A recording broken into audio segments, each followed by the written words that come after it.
Ya,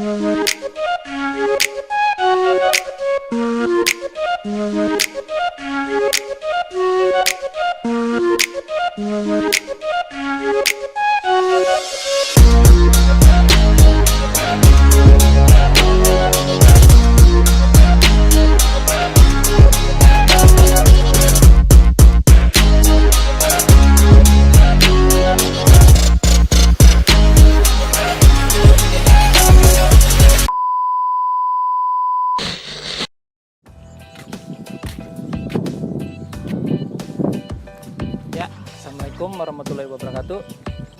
Memperkenalkan diri dulu ya. Nama saya Dian Rianto. Saya berkuliah di Politeknik Negeri Samarinda, jurusan kemaritiman, prodinya D3 Ketata Laksanaan Pelayaran Niaga dan Kepelabuhanan atau yang disingkat dengan KPNK. Nah, terus di sini saya mau mempresentasikan hasil kerja saya yang ujian UAS, karena kalau nggak dikerjakan nggak dapat nilai sih katanya. Tapi ya mudahan dengan ini saya membuat dengan semampu saya dan semampu otak saya. Jadi inilah saya nanti mau ngejelasin beberapa sedikit tentang psikologi dalam belajar. Jadi nanti saya mau menjelaskan sedikit tentang itu, dan kalau memang tidak mengerti mohon maaf, karena ya saya memang baru belajar sih membuat video begini. Oke, langsung aja, ayo let's go. Ya, langsung saja. Ini dia PowerPoint saya, banyak kali kan, nih banyak 25 slide kira-kira, banyak banget kan, bingung jelasinnya kayak mana. Kalau nggak dijelasin nanti nggak dapat nilai. Jadi ya semampu saya, semampu kuat otak saya aja ya. Jadi ini saya mau membahas tentang pentingnya psikologi dalam dunia pendidikan. Apa sih psikologi itu, dan apa sih pendidikan itu, dan apa sih psikologi pendidikan itu? Jadi langsung saya mau jelasin. Ini slide pertama, psikologi pendidikan, educational psikologi oleh Dwi Andrianto, Politeknik Negeri Samarinda. Konsep-konsep dasar psikologi pendidikan. Pengertian psikologi pendidikan, hubungan psikologi dengan pendidikan, sejarah para tokoh-tokoh psikologi pendidikan, kontribusi psikologi pendidikan bagi teori dan praktek pendidikan, Yang metode-metode dalam psikologi pendidikan. Pengertian psikologi pendidikan. Psikologi pendidikan merupakan cabang dari psikologi yang khusus mempelajari perilaku manusia dalam konteks pendidikan. Psikologi pendidikan merupakan psikologi khusus. Psikologi pendidikan merupakan psikologi terapan dan diterapkan untuk memecahkan masalah-masalah psikologis dalam praktik pendidikan. Terus apa sih pengertian pendidikan itu?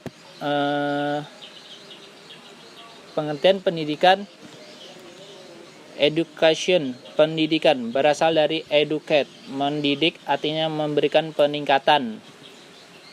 Didik mendapat awalan mi, artinya memelihara dan memberikan latihan khusus. Memberikan latihan. Kamus Besar Bahasa Indonesia 1991.232. Dalam Dictionary of Psychology 1972 yang artikan sebagai tahapan kegiatan yang bersifat kelembagaan seperti sekolah dan madrasah yang digunakan untuk menyempurnakan perkembangan individu. Menurut Purbakawatja dan Harahap, Ensiklopedia Pendidikan 1981, usaha secara sengaja dari orang dewasa untuk dengan pengaruh meningkatkan si anak kedewasaan yang selalu diartikan mampu menimbulkan tanggung jawab moral dari segala perbuatannya. Jadi pendidikan itu sangat penting ya bagi kita, karena kalau nggak ada pendidikan, ya kita mau jadi apa? Masa mau jadi gitu-gitu terus? Dan pendidikan itu berawal dari sejak kita mulai lahir sampai dewasa nanti. Yang selanjutnya, slide selanjutnya, tinjauan secara etimologis. plus logos. Psikologia bahasa Latin, bahasa Inggrisnya psikologi, bahasa Belanda psikologie. Bahasa Indonesia psikologi adalah ilmu jiwa. Masa psikologi ilmu jiwa? Jadi kita mau bahas psikologi itu memang yang bisa diartikan dengan jiwa. Jadi psikologi sama dengan ilmu jiwa. Dan pertanyaannya, dapatkah jiwa dipelajari secara ilmiah? Jiwa tidak dapat dipelajari secara ilmiah. Sesuatu dapat dipelajari secara ilmiah jika keberadaannya dapat diobservasi. Yang dipelajari psikologi bukan jiwa manusia secara langsung, tetapi manifestasi dari keberadaan jiwa berupa perilaku dan hal-hal yang berhubungan dengan perilaku. Yang selanjutnya, definisi psikologi menurut sejumlah ahli. Yang pertama, William James. Psikologi sebagai ilmu yang mempelajari kehidupan mental. James menekankan pentingnya unsur-unsur subjektif atau kemanusiaan yang tidak dapat dimasukkan ke dalam perilaku yang terlihat atau diterima oleh indera manusia. John Watson. Psikologi adalah ilmu yang mengkaji perilaku yang secara objektif dapat dilihat dan dapat diterima oleh indera manusia yang lain. Feldman. Psikologi adalah studi ilmiah tentang perilaku dan proses mental manusia.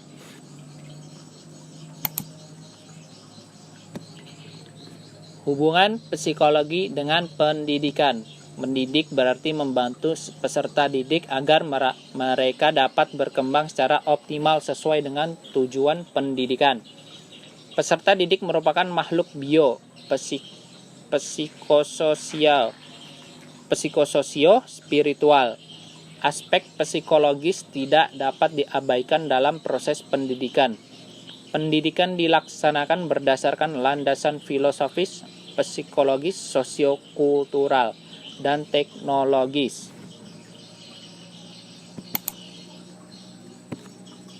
Definisi dan tujuan.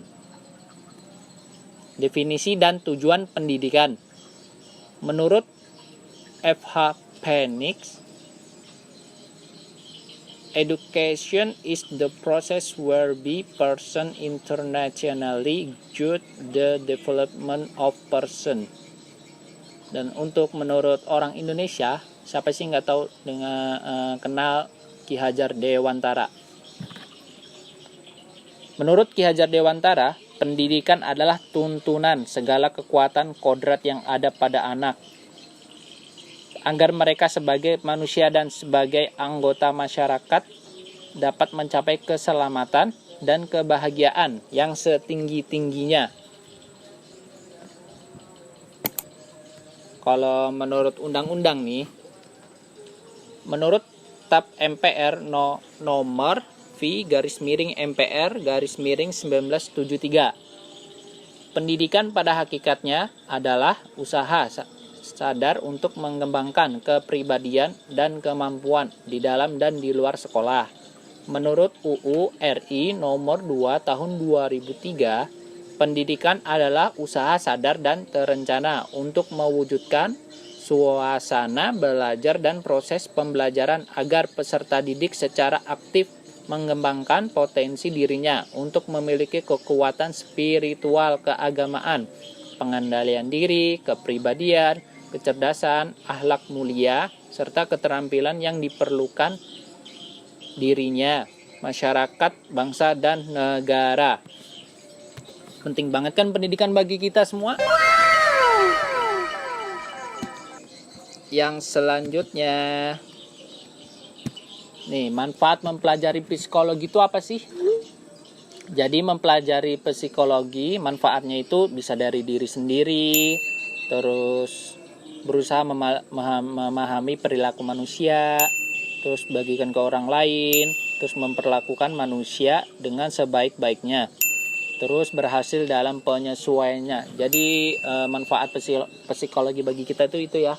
Jadi semua tuh butuh prosesnya, nanti dari awal sampai akhir, semua itu butuh proses. Terus kesimpulan yang kita dapat yang tadi itu apa aja sih? Jadi pendidikan adalah tuntunan pimpinan, bimbingan yang dilakukan secara sadar, sengaja oleh seorang atau sekelompok orang kepada seseorang atau sekelompok orang. Tuntunan pimpinan dan bimbingan tersebut dilakukan dengan maksud membantu perkembangan si terdidik ke arah tujuan tertentu.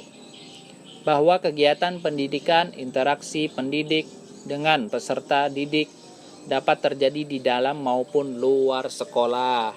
Jadi pendidikan itu secara luas mencakup semuanya. Selanjutnya adalah tokoh-tokoh yang berjasa dalam perkembangan psikologi pendidikan. Siapa aja tokoh-tokohnya yang ada di situ? Yang pertama Demokritus. Yang kedua Plato dan Aristoteles. Yang ketiga John Amos Comenius. Yang keempat Rousseau. Maaf ya kalau salah bahasa Inggrisnya, memang saya nggak bisa bahasa Inggris. John H. Pestalozzi. Yang keenam Francis Galton. Ketujuh Stanley Hall. Ke-8 William James. Dan ke-9 Alfred Binet. Itu tadi para tokoh-tokoh. Jadi ini kita ambil salah satu tokoh yang dari di atas tadi. Menurut Jean-Jacques Rousseau ya, mungkin 1712 sampai 1778, seorang pemikir dari Perancis. Ini orangnya nih. Ini orangnya nih. Segala-galanya baik ketika datang dari tangan Sang Pencipta. Segala-galanya memburuk dalam tangan manusia. Campur tangan orang tua atau orang dewasa, perkembangan anak dapat menimbulkan masalah jika hal itu tidak dilakukan dengan hati-hati. Para pendidik hendaknya membekali dirinya dengan pengetahuan tentang kejiwaan peserta didik. Selanjutnya. Nah, bagi pendidikan ini penting banget nih. Nih, kontribusi psikologi pendidikan bagi pendidikan. Ada 4. Apa aja itu? Pengembangan kurikulum, pengembangan program pendidikan, sistem pembelajaran, dan sistem evaluasi. Kurikulum tuh seperti kayak... Oh, ini nih ada penjelasannya nih. Nah, ini. Kurikulum itu apa sih? Jadi kurikulum adalah seperangkat pengalaman belajar yang direncanakan dan dilaksanakan baik dalam maupun di luar sekolah untuk mencapai tujuan pendidikan.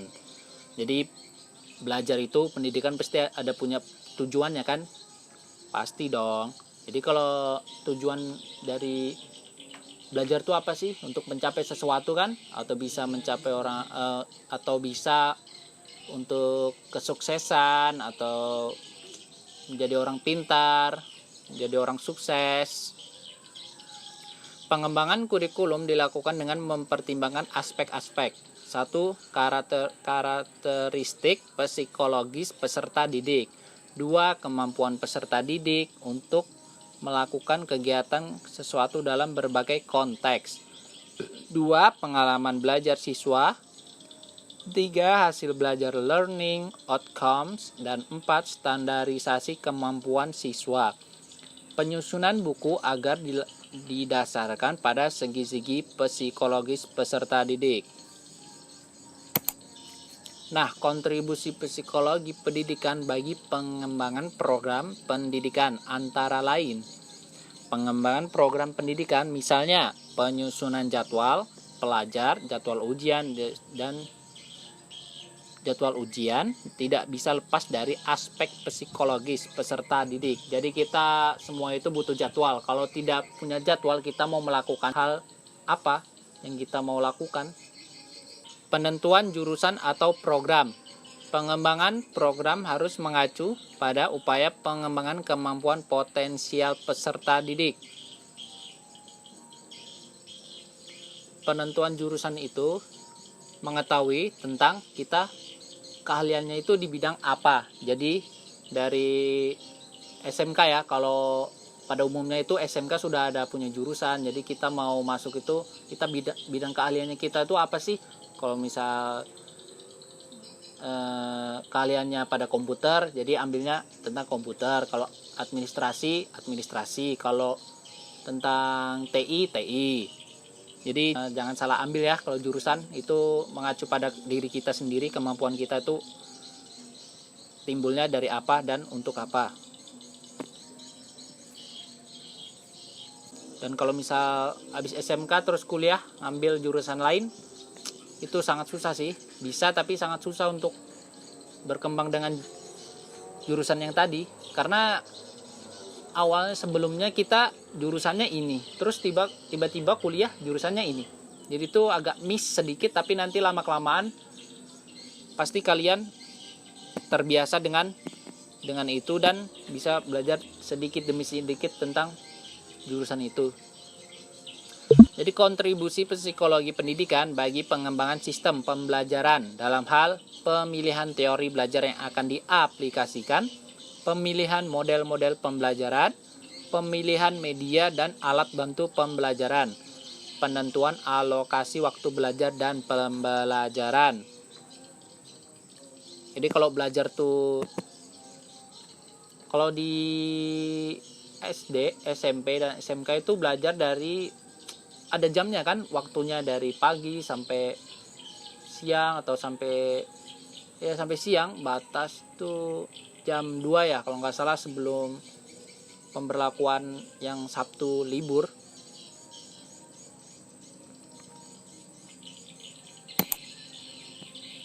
Kontribusi psikologi pendidikan bagi sistem evaluasi, penentuan teknik evaluasi, teknik tes atau teknik non-tes. Nanti kita jelaskan teknik tes itu apa dan teknik non-tes itu apa, ada di bawahnya nanti. Penentuan jenis tes, lisan, tulis, dan perbuatan serta objektif atau subjektif. Nah, jenis tes ini banyak pada umumnya ya. Kalau misal kita mau masuk kerja nih, contoh, masuk kerja, jadi kayak kalau lisan itu kayak wawancara, kalau tulisan itu kayak seperti ujian, nanti kita diberi pertanyaan dari beberapa pertanyaan, perbuatannya apa, serta objektif atau subjektif. Penentuan mengenai waktu pelaksanaan evaluasi, jadi semua itu butuh waktu ya. Nah, psikologi pendidikan ini pada dasarnya mencurahkan perhatiannya pada perbuatan dan tindak tanduk orang-orang yang belajar dan mengajar. Karena ada dua objek kajian, yaitu siswa sama guru. Nah, guru ini tugasnya apa? Guru ini tugasnya mengajar siswa-siswa menjadi orang pintar dan sukses. Nah, jadi ini guru ini kayak ya mengajar kita banyak banget, dari guru TK, SD, SMP, SMA sampai kuliah. Kalau kuliah itu disebut dosen. Guru ini sangat berpenting dalam pendidikan. Karena apa? Karena mereka yang mengajari kita, yang sebelumnya tidak tahu menjadi tahu, yang sebelumnya bisa menjadi bisa, dan sebelumnya nggak bisa apa-apa dan sekarang bisa. Guru ini berjasa bagi pendidikan. Dan siswa ini mencontoh apa yang dikasih oleh guru dan dipelajari oleh guru, yang semulanya kami tidak bisa membaca, yang tidak menulis, bisa menulis, dan yang tidak tahu apa-apa menjadi tahu.